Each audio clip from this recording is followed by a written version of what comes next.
पे प्रभु के चरणों में बैठ के भक्ति करी जाती है, जहां पे सब अहिंसा के पुजारी हैं, और उसी में एक स्थान वो है जहां पे हिंसा की जा रही है, मूक प्राणियों की हिंसा की जा रही है, जहां पे हिंसा को ही पूजा माना है, जहां पे हिंसा को ही आनंद माना है। बताओ ऐसे मतभेद कैसे? लोग इसे भी धर्म कह रहे हैं, लोग उसे भी धर्म कह रहे हैं, लोग इसे भी पर्व कह रहे हैं, लोग उसे भी पर्व कह रहे हैं। फिर दोनों में डिफरेंस कैसे? माइक की आवाज सही कर देना। दोनों अलग कैसे? विचारधारा अलग कैसे? उसी प्रकार से जैसे एक है गाय और भैंस का दूध और दूसरा क्या है? आंकड़े के पत्ते का दूध। गाय और भैंस का दूध पियोगे तो आप स्वस्थ हो जाओगे, आपका जीवन अच्छा हो जाएगा, और उसी की जगह पे अगर आंकड़े का दूध पी लिया तो क्या होगा? आंख में अगर एक बूंद भी चली गई तो आंखें फूट जाती है, जहर का काम करती है। उसी प्रकार से एक धर्म है जो आपके जीवन को स्वस्थ बना रहा है, और एक धर्म, एक पर्व ऐसा है जो आपके और आसपास में जितने लोग हैं, जितने जीव हैं, उनके जीवन में जहर फैला रहा है। उसे धर्म कैसे कह दें? धर्म का अर्थ क्या होता है? जो वस्तु का स्वभाव है वो धर्म है, कोई डाउट ही नहीं। जो वस्तु जैसी है वैसी है, और जैसी है वैसे ही कहना, उसी को धर्म कहते हैं। अब जो इस बात को माने वो तो सत्य धर्म है, जो इस बात को ना माने वो सत्य धर्म नहीं। पर्व यानी क्या होता है? पर्व यानी वो वस्तु होती है जो आत्मा को पवित्र करे, और यहाँ पे हम क्या कर रहे हैं? पर्व के नाम पे क्या कर रहे हैं? जीवों की हिंसा कर रहे हैं। तो वो आत्मा को पवित्र कैसे कर सकती है? पॉसिबल ही नहीं। वस्तु, स्वभाव, धर्म। काल का काम क्या है? समय का काम क्या है? परिवर्तन होना, यही समय का काम है। आकाश का काम क्या है? स्थान देना, ये आकाश का काम है। हमारा काम क्या है? जानना और देखना, ये हमारा काम है। तो जिस धर्म में, जिस संप्रदाय में सत्य बात कही जाती है उसे हम धर्म कहेंगे, और इस सत्य बात में से थोड़ी सी भी बात अगर टेढ़ी मेढ़ी हो गई तो उसे धर्म, आपकी मानता हो सकती है लेकिन वो धर्म नहीं हो सकता है। राम, लक्ष्मण, हनुमान, रावण, कृष्ण, सीता आदि बहुत सारे नाम, शिव, ऐसे जितने भी नाम हैं, ये व्यक्ति थे, एग्जिस्ट करते थे। और ऐसा नहीं है कि हमारे लिए वो अलग थे और दूसरों के लिए अलग थे, वो तो एक ही थे कि अलग अलग थे। हमारे लिए अलग और उनके लिए अलग, ऐसा कुछ है क्या? ऐसा नहीं। व्यक्ति तो एक ही थी, कहानी एक ही थी, स्टोरी एक ही थी, लेकिन जिसने सत्यपने को छोड़ दिया और अपनी मान्यताओं को बदल दिया तो उन्होंने अलग संप्रदाय प्रारंभ कर दिया। अच्छा, मोक्ष किससे मिलता है? किससे मिलता है मोक्ष? संजय जी, मोक्ष किससे मिलता है? इस निर्ग्रंथ भेष के अलावा आपको मोक्ष मिलने वाला नहीं है। लेकिन जिसको इस मानता से भी तकलीफ होने लगी, उन्होंने एक छोटा सा दूसरा रास्ता निकाल दिया। क्या बोल दिया? थोड़े से कपड़े पहन लो, मोक्ष तो मिल जाएगा। अब बताओ, सत्य को माना लेकिन उसमें थोड़ी सी मायाचारी कर दी और आपने अपना अलग संप्रदाय प्रारंभ कर दिया। बताओ, उसको धर्म का नाम कैसे दोगे आप? धर्म तो वही है जो सत्य है, जो सत्य नहीं है। अगर सत्य में मिलावट है तो वो धर्म हो सकता है क्या? वो धर्म नहीं हो सकता। हम कहते हैं, क्या कहते हैं? बलिदान देना चाहिए। क्या कहते हैं? क्या कहते हैं? थोड़ा जोर से बोलो, क्या कहते हैं? बलिदान देना चाहिए। बलिदान का अर्थ क्या होता है? सैक्रिफाइस करना। क्या होता है? सैक्रिफाइस करना, त्याग करना। किसका सैक्रिफाइस करना? मुक्त प्राणियों का सैक्रिफाइस करना, इसका अर्थ है बलिदान? नहीं, इसका अर्थ बलिदान नहीं है। बलिदान का अर्थ ये है कि आप उस चीज को सैक्रिफाइस करो जिससे आपका जीवन बर्बाद हो रहा है। उन भावों को त्यागो जो आपको मलिन कर रहे हैं। उन परिणामों को त्यागो जो आपको शुद्ध नहीं होने दे रहे हैं। उन भावों को त्यागो जो आपको मोक्ष की प्राप्ति नहीं होने दे रहे। इसको कहते हैं बलिदान। अगर राम को क्या मिलने वाला था? राज्य मिलने वाला था। राम को उसके हक का राज्य मिलने वाला था, लेकिन राम ने क्या किया? सैक्रिफाइस कर दिया। उसने त्याग दिया, अपने छोटे भाई के लिए छोड़ दिया। और अगर उस समय वो सैक्रिफाइस नहीं करता, अगर बलिदान नहीं देता और अपनी हक के लिए लड़ाई लड़ता, तो आज वो क्या होता? केवल उस अयोध्या का राम होता, पूरी दुनिया का राम नहीं बनता। इसको कहते हैं बलिदान, इसको कहते हैं सैक्रिफाइस। और लोग धर्म के नाम पे किसको बलिदान दे रहे हैं? मुक्त प्राणियों को बलिदान दे रहे हैं। जबकि सबके धर्म में एक ही बात है, जो अपनी वस्तु है, जो आपके अंतरंग में मलिनता है, जो दुख है, जो गंदे परिणाम है, जो गंदे भाव है, उसको सैक्रिफाइस करोगे तो ऊपर उठोगे, नहीं तो जहां हो वहीं के वहीं पड़े रह जाओगे। हमारी गुजराती में कहावत है, मनुष्य अद्भुत छे, सपनाમાં अगर एक चूहाने भी જોઈ લે तो डरी जाए, डरपोक बनी जाए, पर जब जागृत अवस्थाમાં હોય ત્યારે ભગવાનથી પણ डरतो નથી। सपने में अगर एक कॉकरोच भी आपके सपने में आ जाए तो चिल्ला दोगे, एकदम से उठ जाओगे। और जब नींद में नहीं हो, जागृत अवस्था में हो, तो जो क्रिया आप कर रहे हो हिंसा की, तब आपको उसको करते करते भगवान से भी डर नहीं लग रहा। लेकिन ऐसा कहते हैं, भगवान से नहीं डरोगे चलेगा। क्या कहते हैं? भगवान से नहीं डरोगे चलेगा, लेकिन अपने कर्मों से डरना, क्योंकि कर्मों ने तो भगवान को भी छोड़ा नहीं। कर्मों ने भगवान को भी छोड़ा नहीं है। रावण ने क्या गलती करी थी? क्या गलती करी थी? केवल एक छोटी सी गलती करी थी कि उसने सीता का अपहरण किया। बाकी उसने पूरे जीवन भर क्या किया? प्रभु की भक्ति करी, भक्त बन के प्रभु की भक्ति करी। और ऐसी भक्ति करी कि आप लोग भी नहीं कर सकते हो। लेकिन एक छोटे से गलत कर्म ने उसे अभी कहां पे ढकेल दिया? नरक। और आगे जाके वो क्या बनने वाले हैं? तीर्थंकर बनने वाले। तो जब कर्म भगवान को नहीं छोड़ रहे, तो कर्म हमें कहां छोड़ेंगे? उसके बाद भी लोगों को मुक्त प्राणियों की हिंसा करने में बिल्कुल भी डर नहीं लग रहा है।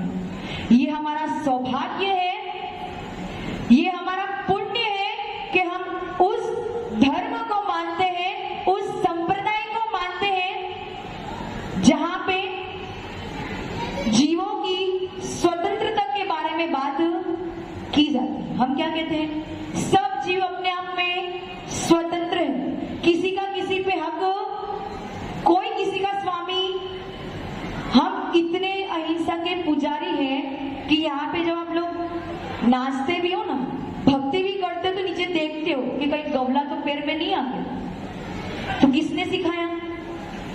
महावीर भगवान ने सिखाया कि भले जीव छोटा भी क्यों ना हो, लेकिन उसके अंदर में भगवान आत्मा बैठी है। इसलिए हमें हिंसा नहीं करनी। आपको पता है ये जो बलि शब्द, ये जो अन्य संप्रदाय वाले अथवा अन्य कौम वाले ध्यान इधर दो उधर मत दो, एक बात को भी चूक जाओगे तो समझ में नहीं आएगा। बलि शब्द जो अन्य कौम वाले उपयोग कर रहे हैं, वो बलि शब्द आया कहां से? अपने शास्त्रों से ही आया है, अपने भगवान की वाणी में ही गिरा है। वो कहते हैं कि जो प्रभु के चरणों में, जो देवी देवता के चरणों में नैवेद्य चढ़ाया जाता है, उसी का दूसरा नाम बलि है। और अन्य कौम ने क्या कर दिया? उस बलि को क्या कर दिया? उस बलि की मान्यता को बिल्कुल बदल दिया। उन्होंने सोचा कि किसी मूक प्राणी को मार देना और उसको देवी देवताओं के चरणों में चढ़ा देना, इसी को बलिदान कहते हैं। लेकिन ये उसकी मान्यता गलत है। बस ये छोटी छोटी जो गलतियां है ना, ये जो छोटी छोटी गलतियां हैं, इसी की वजह से हम सब सत्य धर्म से विमुख होकर पता नहीं कितने धर्म और कितने संप्रदाय को प्रारंभ कर चुके हैं। समझ में आ रहा है? ऊपर से तो नहीं कर, समझ में तो आ रहा है। पर्व का अर्थ क्या होता है? जो आत्मा को पवित्र कर देता है। वो कहते हैं, क्या कहते हैं कि अगर देवी देवताओं को बलिदान देंगे, अगर उनको खून चढ़ाएंगे, मांस चढ़ाएंगे, तो देवी देवता खुश हो जाएंगे। लेकिन हमारे शास्त्र में भगवान ने कह दिया है, क्या कह दिया है? पूर्व के आचार्यों ने कह दिया है कि देवी देवता मांसाहारी नहीं होते हैं। देवी देवता कभी भी मुख से भोजन नहीं करते हैं। देवी देवताओं के तो कंठ में अमृत झड़ता है। कहाँ वो मांस खाएंगे और कहाँ वो खून पिएंगे? बताओ कितनी गलत मानता है। मानता गलत है ना। और इस गलत मानता को लेके आप रोज रोज पता नहीं कितनी हिंसा कर रहे हो, कितना पाप कमा रहे हो, और पता नहीं उस पाप को भोगने के लिए आपको कहां कहां घूमना पड़ेगा। समझ में है? गलतियां समझ में आ रही है? तो आपको करना क्या है? धर्म कौन सा है? जो वस्तु का स्वभाव है वो धर्म है, और जो संप्रदाय वस्तु के स्वभाव का कथन करती है वही हमारा धर्म है, अन्य कोई धर्म नहीं। पर्व की बात चल रही थी। अष्टानी का महापर्व चल रहा है, जिसका दूसरा नाम क्या है? नंदीश्वर पर्व। कल नंदीश्वर की चर्चा कर रहे थे और मुझे ऐसा लगता है विनोद जी को अब तो याद हो गया हो। अगर याद नहीं भी हुआ तो भी एक बार रिपीट करूं क्या? कि पूछ लूं? श्रीपाल जी पूछ लूं? चलो मैं ही रिपीट कर लेती हूँ, क्योंकि आज कुछ नए लोग भी आए बोल, इसलिए ताली इसलिए बजा रहे हो कि पूछना नहीं, इसलिए डर रहे थे वो पीछे वो जो बच्चे हैं वो अपना मुंह छुपाने लगे, कहीं हमसे ना पूछ ले, क्योंकि हमारा नाम तो माता जी को पता है। नंदीश्वर द्वीप जो जम्बू द्वीप से 8वां द्वीप है, जिसकी चौड़ाई कितनी है? 163 करोड़ 84 लाख योजन गुणा 6000 किलोमीटर, और उसमें 4 दिशा है, पूर्व पश्चिम उत्तर और दक्षिण। हर दिशा में कितने पर्वत हैं? 13। टोटल पर्वत कितने हो गए? 52। एक दिशा में बीचों बीच में कौन सा पर्वत है? अंजन गिरी, जिसका कलर कैसा है? काला। ऊंचाई कितनी है? 84,000। चौड़ाई कितनी है? 84,000। इसके बाद उस अंजनगिरी पर्वत के चारों दिशा में क्या है? बावड़ी, जिसकी लंबाई कितनी है? 1 लाख योजन। चौड़ाई कितनी है? 1 लाख योजन। उस बावड़ी के बीचों बीच में क्या है? दधिमुख, उसका कलर कैसा है? सफेद। ऊंचाई कितनी है? 10,000 योजन। चौड़ाई कितनी है? 10,000 योजन। और उसके बाद बावड़ी के 2 बाह्य कोने पे कौन सा पर्वत है? रतिकर, जिसका रंग कैसा है? तपाए हुए सोने के समान। ऊंचाई कितनी है? 1000 योजन। चौड़ाई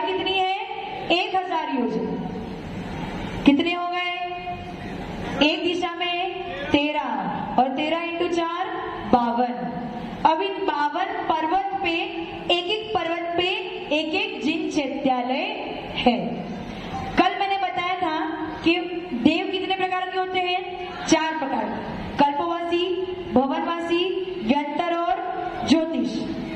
और ये चारों प्रकार के देव अष्टानिका के 8 दिन 24 घंटे पूजा करते हैं, लेकिन इसमें भी क्रम से पूजा करते हैं। कैसे करते हैं, क्रम से।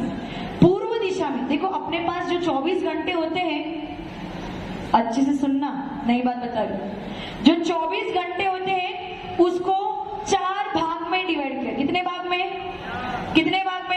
4। सुबह सूर्य उदय, जब सुबह सूर्य उदय होता है वहां से लेके दोपहर के 12 बजे तक के काल को पौराणिक काल कहते हैं। क्या कहते हैं, पौराणिक काल। दोपहर के 12 बजे से लेकर शाम को सूर्य अस्त होने तक के काल को अपराणिक काल कहते हैं। क्या कहते हैं, अपराणिक। एक हो गया पौराणिक, दूसरा हो गया अपराणिक। शब्द थोड़े डिफिकल्ट हो सकते हैं, लेकिन कोई बात नहीं, सुनो, कान में तो जा रहे हैं। सुबह के काल का नाम क्या है, पौराणिक। दोपहर वाला काल क्या है, अपराणिक। अब रात होने से पूर्व यानी सूर्य अस्त से लेके रात्रि 12 बजे तक के काल को कहते हैं पूर्व रात्रि। क्या कहते हैं, पूर्व रात्रि। और रात को 12 बजे से लेके सुबह सूर्य उदय होने तक के काल को कहते हैं अपर रात्रि। क्या कहते हैं, अपर रात्रि। इस प्रकार से पूरे 24 घंटे के 4 विभाजन हो गए। कितने विभाजन हो गए, और इस 4 विभाजन के लिए हमारे पास 4 प्रकार के देव हैं, कल्पवासी, भवनवासी, व्यंतर और ज्योतिष। सुबह के पौराणिक काल में पहला दिन कौन सा होता है, अष्टानिका का, अष्टमी का दिन होता है ना। आपकी अष्टानिका कब चालू हुई, अष्टमी को। अष्टमी के सुबह के पहले काल में, पौराणिक काल में कल्पवासी देव पूर्व दिशा के 13 चैत्यालयों में पूजा भक्ति करते हैं। ये बात समझ में आ गई। सुबह के पौराणिक काल में, पौराणिक यानी सूर्योदय से लेके दोपहर के 12 बजे तक। स्पष्ट से सुनना, कल तुमसे ही पूछूंगी। सुबह पौराणिक काल कौन सा हो गया, सुबह सूर्योदय से लेके दोपहर के 12 बजे तक के काल को पौराणिक काल कहते हैं। और उसमें कल्पवासी देव कहाँ पे पूजा करते हैं, पूर्व दिशा के 13 चैत्यालय में पूजा भक्ति करते हैं। उसी काल में दक्षिण दिशा के चैत्यालय में भवनवासी देव पूजा करते हैं। उसी काल में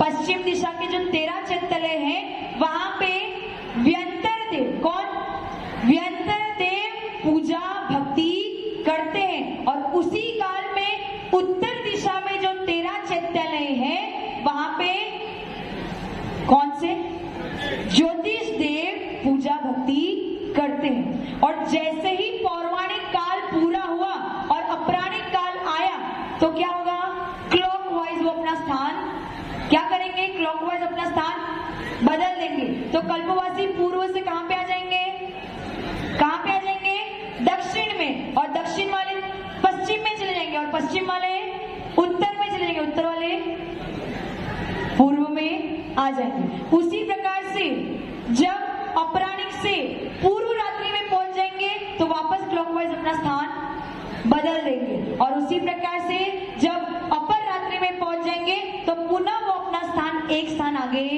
बढ़ा देंगे। और जब दूसरा दिन प्रारंभ हो जाएगा तो कल्पवासी देव कहां पहुंच जाएंगे, पूर्व दिशा में। इस प्रकार से चारों प्रकार के देव क्लॉकवाइज 13 जिन चैत्यालयों में नंदीश्वर द्वीप पर्व में अर्थात अष्टानिका महापर्व में 24 घंटे भगवान की पूजा भक्ति आराधना करते हैं। समझ में आ गया, ऊपर तो नहीं गया, हाँ संजय भैया, थोड़ा थोड़ा ऊपर से गया, कोई बात नहीं। किसी से, आपकी वाइफ कहाँ बैठी है कि नहीं है, नहीं है, एक काम करना, श्रीपाल राजा को पूछना, उनको समझ में आ, ठीक है। आज के लिए इतना काफी है, समय ज्यादा हो गया है। एक बात का ध्यान रखना, मंदिर में जो नेमिनाथ भगवान की मूर्ति है या वेदी है वहां पे पीछे किसका नक्शा बना है? नंदीश्वर द्वीप का नक्शा बना है। एक बार जाके उस नंदीश्वर द्वीप की नक्शा नहीं, हाँ मतलब वो नक्शा बना है, अथवा नहीं भी बना हो, समझ में ना भी आए तो YouTube खोलना, आपको नंदीश्वर द्वीप की रचना मिलेगी, उसको अच्छे से देखना। उस दिन संजय भैया ने सुबह सुबह आपको एक बात के लिए टोका था, किसी को याद हो ना हो, मुझे याद है। उन्होंने कहा था जयमाला करते हुए कि वहां पे सुर नर नहीं आना चाहिए, सुर नर मन मोहे, मतलब नंदीश्वर द्वीप में सुर नर मन मोहे, सुर यानी देव और नर यानी मनुष्य, और इनके वो मन को मोहित करती है। तो उन्होंने कहा था कि मनुष्य तो वहां जा नहीं सकते हैं, इसलिए सुर नर ना होके सुर गण होना चाहिए। लेकिन मैं उनको कहना चाहूंगी कि वो सुर नर ही है, ये सुर लोग जो होते हैं यानी जो देव लोग होते हैं वो प्रत्यक्ष में नंदीश्वर द्वीप में जाके भगवान की पूजा आराधना करते हैं, और जो नर है, जो हम जैसे मनुष्य हैं, यहाँ पे बैठे बैठे ही उस नंदीश्वर की कल्पना करके यहाँ बैठे बैठे ही उनकी आराधना करते हैं। इसलिए वो नंदीश्वर द्वीप केवल देवों के मन को मोहती नहीं है, हमारे जैसे मनुष्य के मन को भी मोहती है। समझ में आ गया? इसलिए जयमाला में कोई गलती नहीं है। जय बोलो परम पूज्य श्री गुरुदेव श्री सुंदर सागर जी महाराज की, द्वादश राम जी वाणी माता की।